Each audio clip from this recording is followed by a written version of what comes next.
ആണവ ചർച്ചകൾക്കിടെ ഇറാനെതിരെ നിലപാട് കടുപ്പിച്ച അമേരിക്ക. ആഴ്ചകൾ നീണ്ടു നിൽക്കുന്ന സൈനിക നടപടികൾക്ക് അമേരിക്കൻ സൈന്യം തയ്യാറെടുക്കുന്നു എന്നാണ് റിപ്പോർട്ടുകൾ.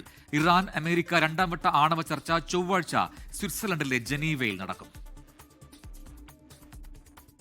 പേര് വെളിപ്പെടുത്താത്ത 2 അമേരിക്കൻ സൈനിക ഉദ്യോഗസ്ഥരെ ഉദ്ധരിച്ച് വാർത്താ ഏജൻസിയായ റോയിട്ടേഴ്സ് ആണ് അമേരിക്ക ഇറാനിൽ സൈനിക ഇടപെടലിന് തയ്യാറായിരിക്കുന്നുവെന്ന വെളിപ്പെടുത്തൽ നടത്തിയിരിക്കുന്നത്.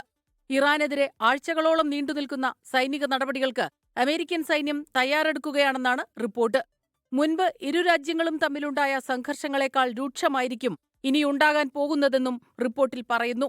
ഇറാൻ തിരിച്ചടിക്കുമെന്ന് അമേരിക്ക പ്രതീക്ഷിക്കുന്നതിനാൽ ഇതിനകം തന്നെ കനത്ത യുദ്ധസന്നാഹമാണ് അമേരിക്ക പശ്ചിമേഷ്യൻ തീരത്ത് വിന്യസിച്ചിട്ടുള്ളത്. ലോകത്തെ ഏറ്റവും വലിയ വിമാനവാഹിനി യുദ്ധക്കപ്പൽ ജെറാൾഡ് ഫോർഡും പശ്ചിമേഷ്യൻ തീരത്തേക്ക് നീങ്ങിക്കൊണ്ടിരിക്കുകയാണ്. ഭരണമാറ്റമാണ് ഇറാന് സംഭവിക്കാവുന്ന ഏറ്റവും നല്ല കാര്യമെന്ന് അമേരിക്കൻ പ്രസിഡന്റ് ഡൊണാൾഡ് ട്രംപ് ഇന്നലെ വ്യക്തമാക്കിയിരുന്നു. ഇറാനുമായി ആണവ കരാറിലെത്തുന്നത് ബുദ്ധിമുട്ടേറിയ ദൗത്യമാണെന്ന് അമേരിക്കൻ സ്റ്റേറ്റ് സെക്രട്ടറി മാർക്കോ റൂബിയോയും പ്രതികരിച്ചു. ഇതെല്ലാം യുദ്ധത്തിന് അമേരിക്ക ഒരുങ്ങുകയാണെന്ന സൂചനകളായാണ് വിലയിരുത്തുന്നത്. അതിനിടെ ഇറാൻ അമേരിക്ക രണ്ടാം വട്ട ആണവ ചർച്ച ചൊവ്വാഴ്ച ജനീവയിൽ നടക്കും. International desk 24. ലോകത്തെവിടെയായാലും ഏത് സമയത്തും 24 വാർത്തകളും ഓഗ്മെന്റഡ് റിയാലിറ്റി പാക്കേജുകളും എക്സ്പ്ലെയിനറുകളും വിശദമായി കാണാൻ ഞങ്ങളുടെ യൂട്യൂബ് ചാനൽ നിങ്ങൾക്ക് സബ്സ്ക്രൈബ് ചെയ്യാം.